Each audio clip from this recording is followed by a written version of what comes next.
Ako si Matthew. Mayroon akong kambal na kapatid. Siya si Andrew. Kambal nga kami pero hindi pareho ang aming ugali.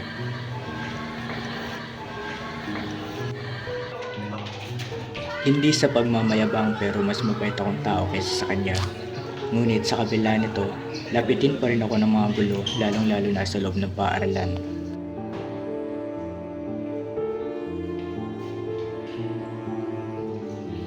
Isa na nga rito yung grupong ito. Hindi ko alam kung saan sila pinaglihi, pero hilig talaga nila na pagtripan ako. Ito pala to eh. Si kapatid pala to eh. Tara, bigay mo na sa amin. Bigay mo na sa amin. Ang bagal mo naman! Pasensya na pre, kailangan ko na. Diyos ko po naman! Kahit nga rin pagdating sa mga guro ay madalas ako na pagkakadiskitahan.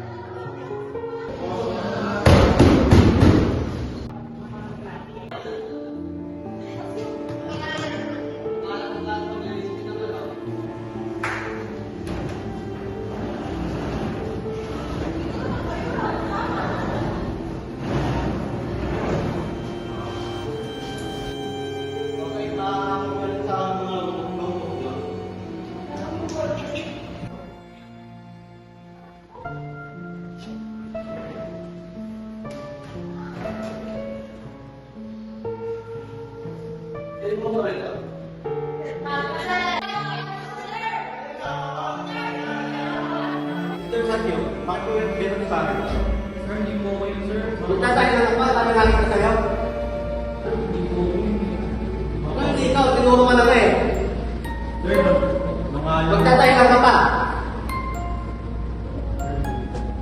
Puro ka na. Ayun na.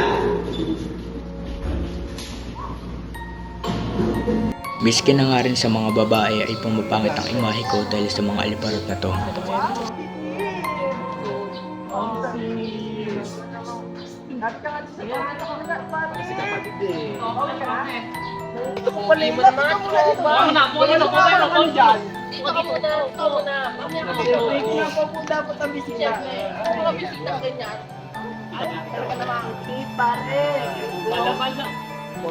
Hawakan mo. Huwag mo ako dyan ng mag-isa. Lalakad ka lang doon. Madali lang yun, pare. Dali lang naman Baka ayaw mo. Ayaw mo ba? Ayaw mo ba? Ayaw mo magagawa. Gusto namin yun. Kamatakot. Hindi ka matakot. Gusto sa'yo. Dali lang naman din papatuwa namin. Kapagalit tao. Narang gawin yan. Sabihin niya. Pagkakasabi ko dali lang.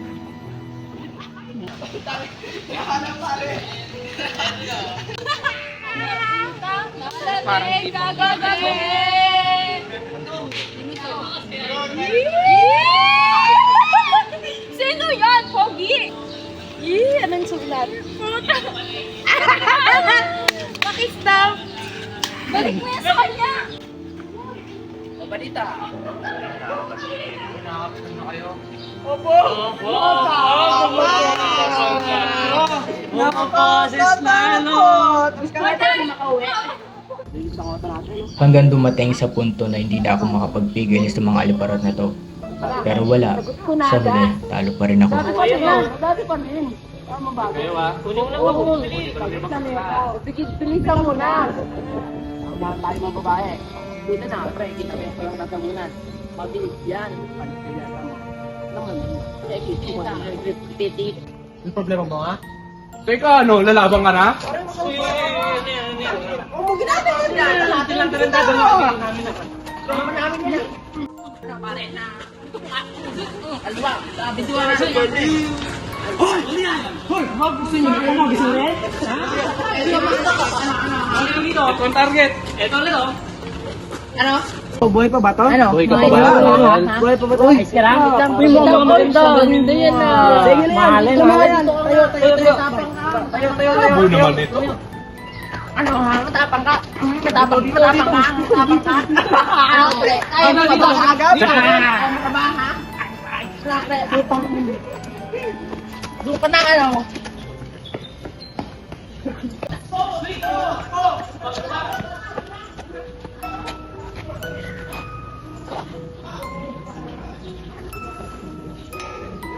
Yes. Ang masaklap pa rito, ang pag-uusapan ako sa loob ng paaralan.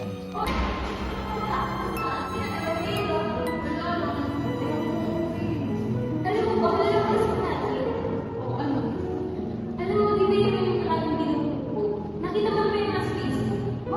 Kaya trending yung binuli na naman siya. Talaga? Hindi ko alam. Tingnan mo.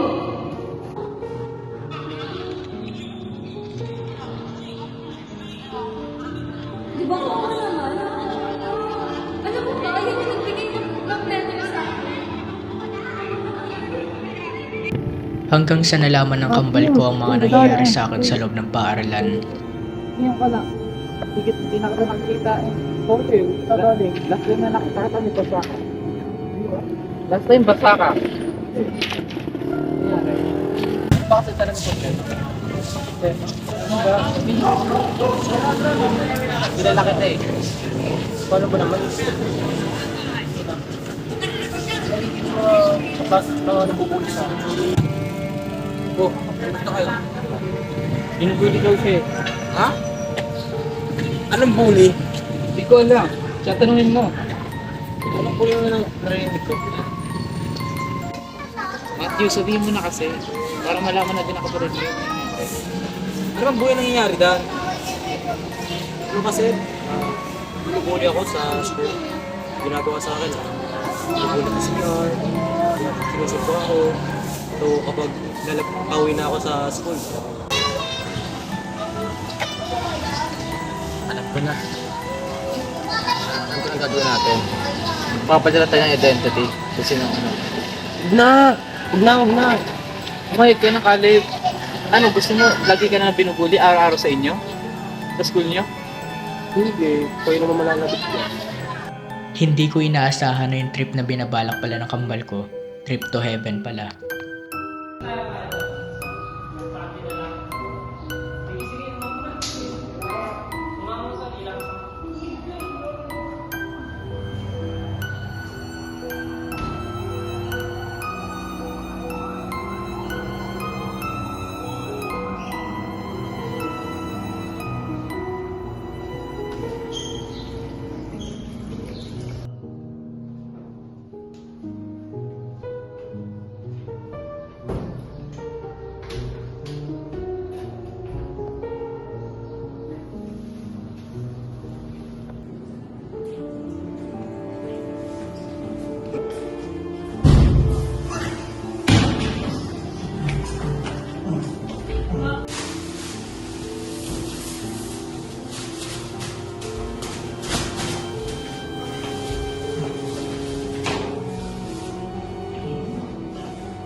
Ito yung kapalit sa mga kailangan niyo kama. Sige, give me 100 push-up. Right now! Kawawa naman. Kawawa ka naman, oy! Bukasin nito eh. Nagpapag-aral. Ganyan ka pa. Bakit ka kasi nagpapahuli?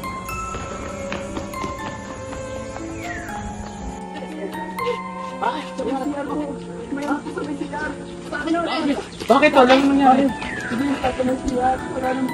Ha?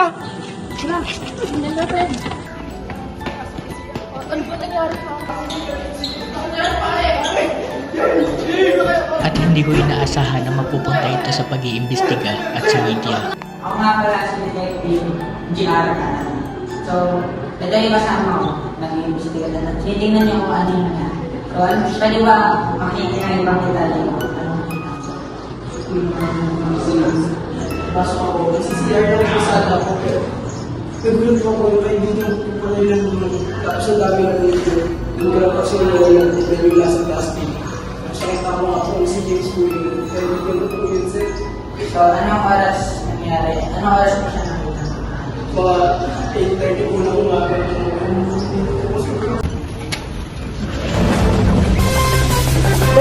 Camera, action! Ako po si JPP de Casta at ngayon ay ating tuklasin na rin po kubalot sa pagkamatay ng isang estudyante sa St. College Yan. Ngayon ay ating interviewin ang isa sa pinakasikat na future journalist o future reporter ng St. College Yan. At nandito po tayo ngayon upang interviewin ang isa sa pinakasikat na future researcher o future journalist ng paralang ito. Ano po ang pangalan niyo? Ako pala si Sherwin Jordan, isang creator journalist. Nakatira sa Bundok, Balabac, for Singo, CNN. Ano po ang masasabi niyo sa nangyaring insidente? Baby kami! Nakakilala ko sa minsan lang mangyari sa isang square. May alam po ba kayo sa nangyari or may hint po ba kayo kung sino ang gumawa nito? Hello po.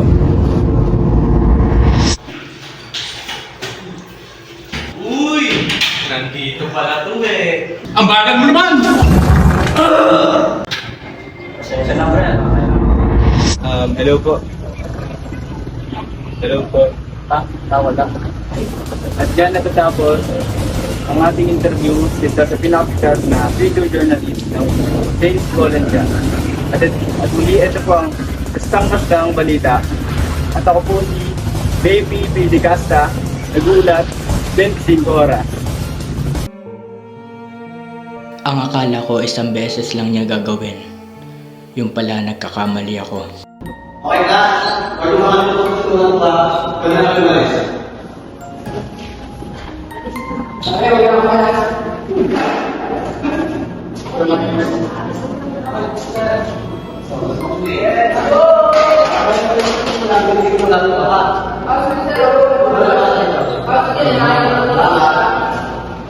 Ingat po, sir. Sige, sige pa rin.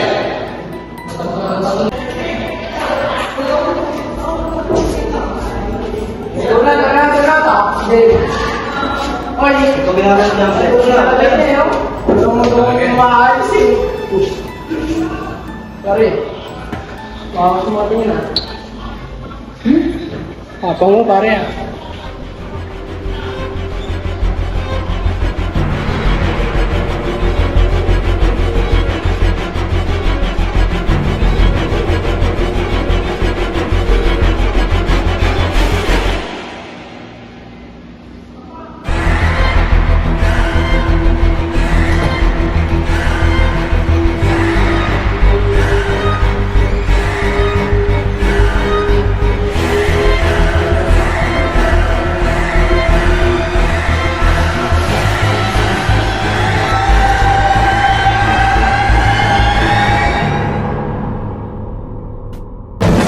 Magandang umaga mga kakasta. Ito na nga po at nagbabalik ulit tayo. Ako nga po pala si Baby P. Casta at ngayon ay ating hingian ng panayam ang isa sa pinakamatalik na kaibigan ng isa estudyante na namatay sa St. College Yan. Sa na camera. Magandang umaga po, Sir P.E. Muna tanong, ano pong pangalan niya? Ako po si Piling Garcia. Tagisang po kayo nakatira? Lumaki po ako sa park. Bakit po kayo dito nag-aaral sa St. College? Kasi po dito po ako pinag-aaral. Gano'ng katagal niyo na po siya kaibigan? Siguro po mga 2 years. 2 weeks po. 2 weeks. Kanila po lang. Ano naman po mga ginagawa niyo sa school bilang magkaibigan? Lagi po kami pinupuling dalawa dito. Tapos, yun po baka po hindi na rin niya kinaya. Nakapala na sa pinatay. Follow-up question lang po. Naawa po po kayo sa kaibigan niyo? Sobrang naawa po, napakabait na tao. Ito po, isang random question sa ating mga mananaw. Nung namatay yung kaibigan niyo, bakit hindi mo na kayo namatay? Masyado na yan, masyado na personal. Basta na tayo. Tiyak na ako, sir. May tissue po ba kayo dapat para matanda? Ay? Okay, ayun na. Dito na po natatapos ang kasta-kasta balita. Ngayon, muli ako makapula si May Pinti Kasta at ito ang kastang-kasta.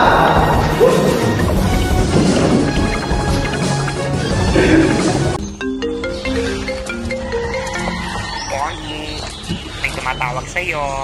Hello? Detective JR Canan ko. Nakuha mo na ba yung mga document na pinapa-announce ko? Kuha ko na yung dokumento. Sige, magkita na lang tayo dito.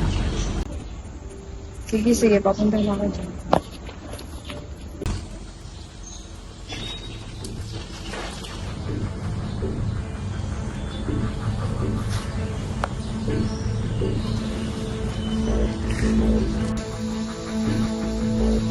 Ito na yung mga lista. Sigurado ba tama lahat? Sigurado, akin na yung pera. Tingnan mo. Ayan, i-check ko lang.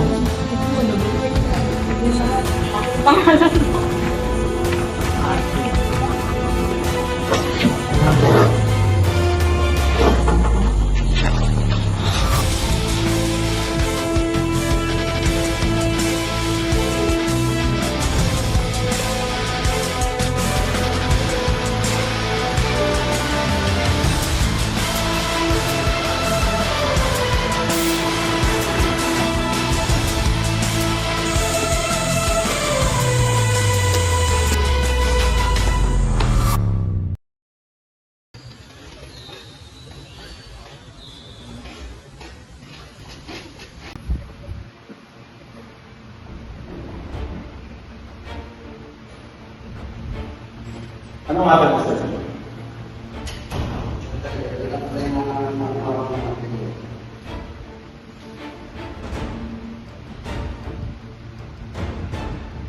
May kilala ko po mga kapulang sa akin.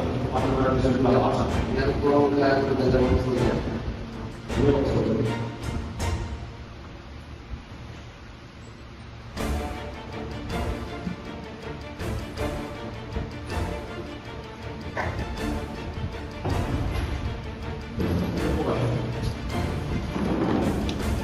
Ito ba yung nabalita ako na nag-aaral ako sa Phoenix College? Ito ba yung naging mga tao?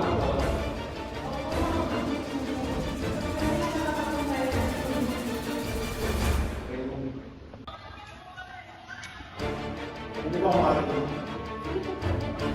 Sige.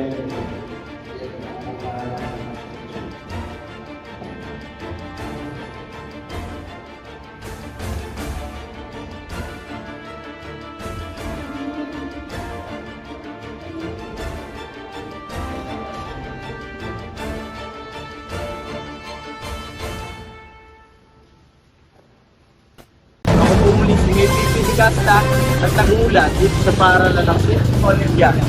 Ngayon ay ating alamin ang misteryosong pagkawala o inimbestigahan ng mga pulisya sa misteryosong pagkawala ng dalawang babaeng estudyante sa St. Olympia. Ngayon tayo ay maghintay sa mga resulta ng mga susunod pang imbestiga.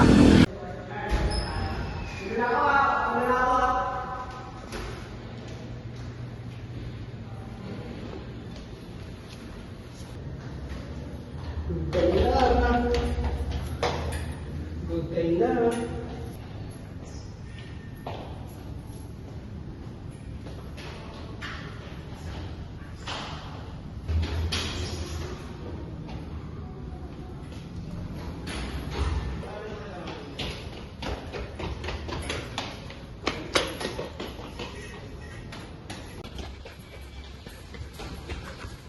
Bakit? Hinabol po ako. Tulungan niyo po ako. Nasaan? Wala namang tao doon ah. Kumalma ka. Hinahabol po ako. Nasaan? Wala namang tao ah. Sir Lloyd, punta ka muna dito. Emergency lang. Baka dito makakuha na tayo ng ebidensya. Sige.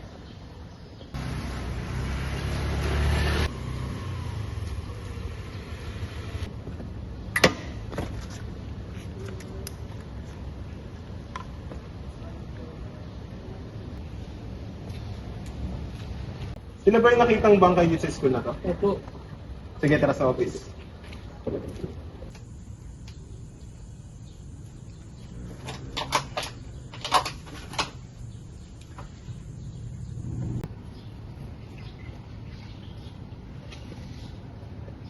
Hello. Oh. Nandito sa playground. Sige, take ko na lang tayo.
Dito ay saksi ko kung paano patayin ng kambal ko ang isa sa mga aliparot na umapi sa akin.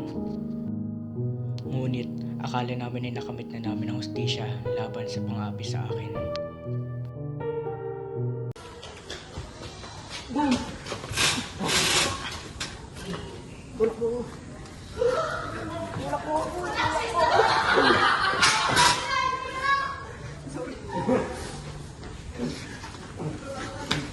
Uy, tama na.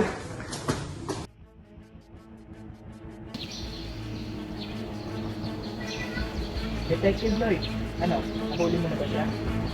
O sige, huwag mo siya ipapakita sa mga media at sa mga pulis. Simula pa lang to.